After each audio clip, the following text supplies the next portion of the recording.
Hello friends, स्वागत है अपनों शर्मा चैनल में। फ्रेंड्स, आज हूँ तमने खजूरનું મિલ્કશેક કેવી રીતના બનાવી શીખવાડીશ। ખજૂરનું મિલ્કશેક બનાવવા માટે મેં 5 થી 7 જેટલી ખજૂર લીધી છે। ઠળિયા કાઢીને થોડી એલચી ઉપર નાખવા માટે અને અડધો લીટર જેટલું દૂધ લીધું છે। તો ગરમ દૂધમાં પહેલાં ખજૂર નાખીને કલાક જેટલું રહેવા દેવાનું હોય છે આ રીતના। અને પછી ખજૂર ફોગાય એટલે મિક્સરમાં કરી નાખવાની અને ઉપર એલચી નાખવાની છે।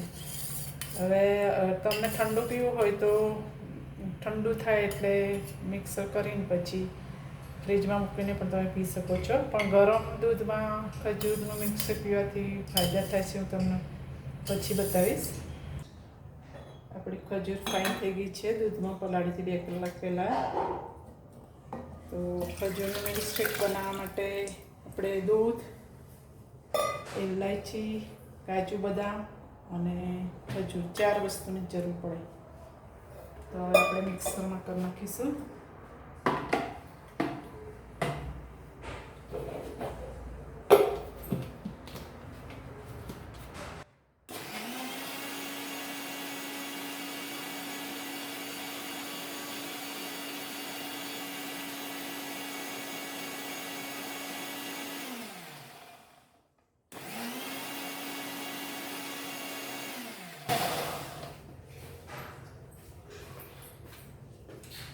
આપણે ગાળી દઈશું, કેમ કે છોકરાઓને ઘણી વાર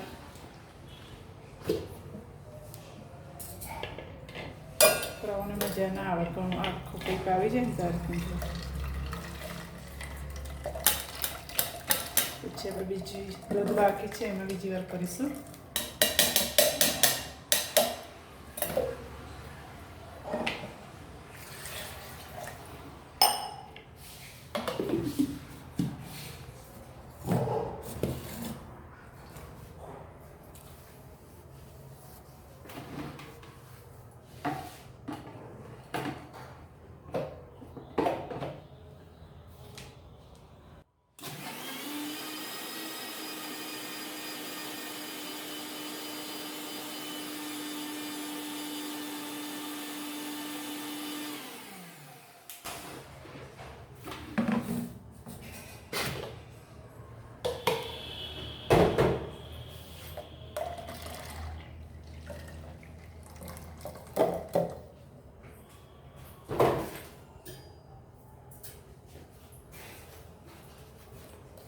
આ રીતના કરી દેવાનું એટલે બધું નીકળી જાય।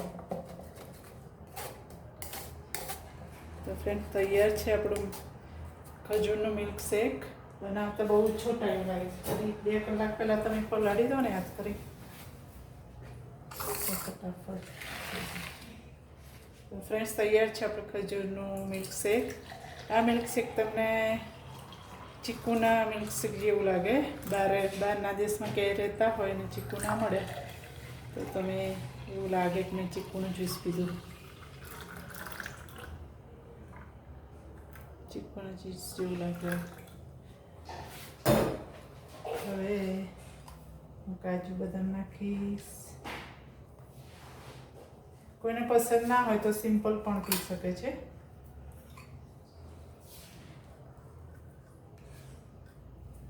અને થોડીક એલચી પણ ના ફાવે તો ના નાખાય। આમાં ખાંડ બિલકુલ નથી નાખવાની ફ્રેન્ડ્સ। ખજૂરનું જ્યુસ બહુ જ હેલ્ધી અને બોડી માટે સારું છે, તો તમે પીજો।